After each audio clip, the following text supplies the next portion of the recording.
السلام علیکم ورحمۃ اللہ وبرکاتہ۔ حضرت ابو ایوب انصاری رضی اللہ تعالی عنہ کا اصل نام خالد بن زید بن کلیب بن ثعلبہ تھا، اور وہ مدینہ منورہ میں بنو نجار قبیلے سے تعلق رکھتے تھے، جو انصار کی ایک شاخ تھی۔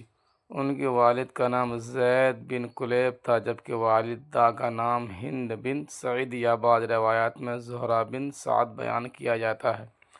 وہ ایک معزز خاندان سے تھے اور اپنے قبیلے کے سربراہ بھی تھے، جس کی وجہ سے انہیں ایک اہم مقام حاصل تھا۔ حضرت ابو ایوب رضی اللہ تعالیٰ عنہ نے اسلام کی ابتدائی دنوں میں ہی مدینہ میں اسلام قبول کیا، اور وہ ان 70 صحابہ میں شامل تھے جنہوں نے عقبہ میں رسول اللہ صلی اللہ علیہ وسلم سے بیعت کی تھی۔ یہ بیعت اسلام کی توسیع اور مدینہ میں مسلمان کی مدد کے لیے اہم تھی، اور اس نے ہجرت کی راہ ہموار کی۔ حضرت ابو ایوب رضی اللہ تعالیٰ عنہ رسول اللہ صلی اللہ علیہ وسلم کے قریبی صحابی تھے، اور ان کی زندگی کا بیشتر حصہ اسلام کی خدمت اور جہاد میں گزرا۔ رسول اللہ صلی اللہ علیہ وسلم جب مکہ سے ہجرت کر کے مدینہ تشریف لائے تو انصار کے لوگ انہیں اپنے گھروں میں ٹھہرانے کے لیے بےتاب تھے، لیکن رسول اللہ صلی اللہ علیہ وسلم نے فرمایا کہ اونٹنی کو چھوڑ دو، وہ جہاں بیٹھے گی وہیں ٹھہریں گے۔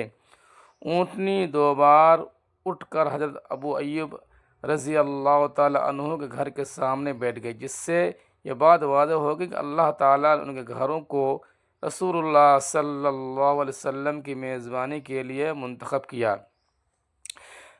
حضرت ابو ایوب رضی اللہ تعالیٰ عنہ نے خوشی خوشی رسول اللہ صلی اللہ علیہ وسلم کا سامان اٹھایا اور انہیں اپنے 2 منزلہ گھر میں ٹھہرایا۔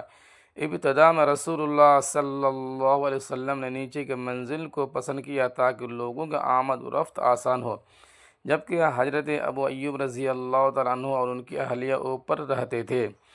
تاہم حضرت ابو ایوب رضی اللہ عنہ کو یہ بات ناگوار گزری کہ وہ رسول اللہ صلی اللہ علیہ وسلم کے اوپر رہیں، کیونکہ وہ اسے احترام کے خلاف سمجھتے تھے۔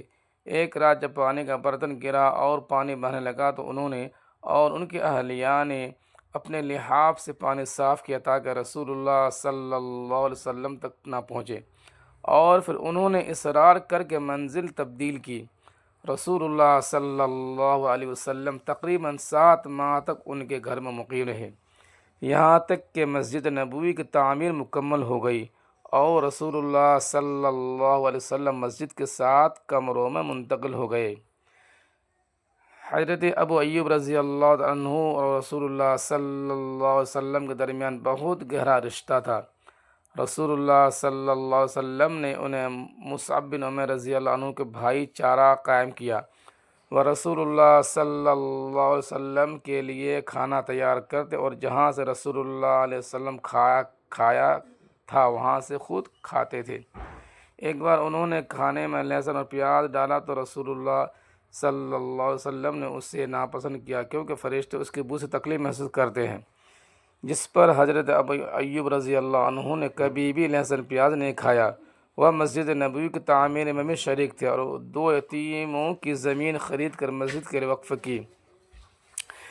حضرت ابو ایوب رضی اللہ عنہ رسول اللہ صلی اللہ علیہ وسلم کے ساتھ تمام بڑی جنگوں میں شریک ہوئے، جن میں غزوہ بدر، احد اور خندق شامل ہیں۔ غزوہ بدر میں انہوں نے صفوں کی ترتیب میں مدد کی اور احد میں رسول اللہ صلی اللہ علیہ وسلم کی حفاظت کی۔ غزوہ خیبر کے بعد جب رسول اللہ صلی اللہ علیہ وسلم کی شادی حضرت صفیہ رضی اللہ عنہا سے ہوئی تو حضرت ابو ایوب رضی اللہ عنہ نے رات بھر ہتھیار لے کر خیمے کے باہر پہرا دیا تاکہ کوئی خطرہ نہ ہو۔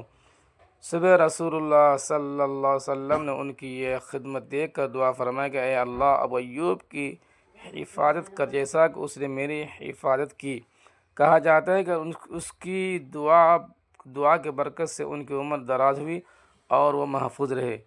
رسول اللہ صلی اللہ علیہ وسلم کی وفات کے بعد حضرت ابو ایوب رضی اللہ عنہ نے اسلام کی خدمت جاری رکھی۔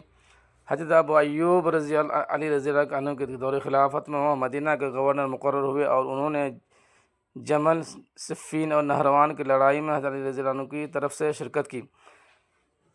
حضرت علی رضی اللہ عنہ نے ان کی خدمت کے عوض ان کی تنخواہ 4000 سے بڑھا کر 20000 کر دیا اور ان کی زمین پر مزید مزدور لگائے۔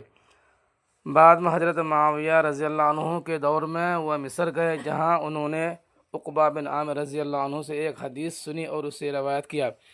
وہ بصرہ بھی گئے، جہاں انہوں نے حضرت ابن عباس رضی اللہ عنہما کی میزبانی کی اور حضرت ابن عباس رضی اللہ عنہ سے ان کی مکمل خدمت کی۔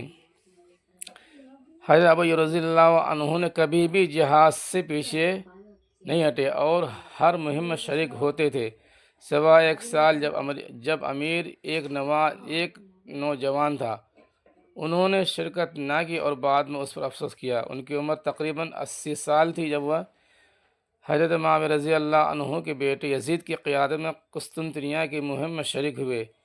یہ 52 ہجری یا اس کے قریب کی بات ہے۔ وہاں وہ بیمار ہو گئے اور مرنے سے پہلے فوج کی وصیت کی کہ وہ دشمن کی سرزمین میں گہرائی تک جائیں اور انہیں قسطنطنیہ کی دیواروں کے قریب دفن کریں۔ حضرت ابو ایوب رضی اللہ عنہ قسطنطنیہ کی اس مہم کے دوران بیماری سے شہید ہو گئے اور مسلمان فوج نے ان کی وصیت کے مطابق انہیں شہر کی دیواروں کے قریب دفنا دیا۔ یزید نے ان کی نماز جنازہ پڑھائی۔ بعد میں رومیوں نے ان کی قبر کی حفاظت کی اور خشکی کے وقت اس کی مٹی سے بارش کی دعا کرتے تھے۔ آج ان کی قبر استنبول ترکی میں ہے، جہاں ابو ایوب سلطان مسجد ہے اور مسلمان اسے زیارت کرتے ہیں۔ حضرت ابو ایوب رضی اللہ عنہ نے متعدد احادیث روایت کی، جن میں احرام، نماز، ناخن کاٹنے کی اہمیت اور رحم کی فضیلت شامل ہے۔ ان کی زندگی اسلام کی خدمت، رسول اللہ صلی اللہ علیہ وسلم کی محبت اور جہاد کی ایک روشن مثال ہے۔ اللہ تعالیٰ نے ان سے راضی ہو اور ہمیں بھی ان کی طرح ایمان کی پختگی عطا فرمائے، آمین۔ وآخر الدعوان الحمد للہ رب العالمین۔